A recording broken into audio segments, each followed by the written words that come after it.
Hello students, this is Harish Khan from Khan Coaching Center Produttur. ఈ set bit అండి ఇది. దీనిగా simple గా చేయొచ్చు. First of all root x కి వచ్చేసి t అనుకోండి. Okay, squaring on both sides చేస్తే t స్క్వేర్ అవుతుంది. డిఫరెన్షియేట్ ఆన్ బోత్ సైడ్స్ చేస్తే మనము dx/dt అండ్ 2t అవుతుందండి. ఇక్కడ dx is equal to 2t dt అయిపోతుందండి. Okay, clear?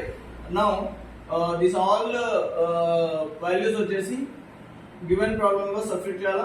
dx అంటే 2t dt అవుతుంది, x అంటే t అవుతుందండి, t స్క్వేర్ అవుతుంది, రూట్ x అంటే t అవుతుందండి. దీంట్లో నుంచి కామన్ వచ్చేసి 2 తీసేస్తే దీంట్లో కూడా కామన్ t తీసేయాలండి. ఓకే, t మైనస్ 1 అవుతుంది, ఇక్కడ dt ఉంటుంది. దీన్ని క్యాన్సిల్ అయిపోతే 2 ఆఫ్ 1/t మైనస్ 1 వచ్చేసి log ఆఫ్ t మైనస్ 1 అవుతుంది. log t అంటే రూట్ x మైనస్ 1. ఇది సింపుల్ గా మనం ప్రాబ్లం చేయొచ్చు. Thank you.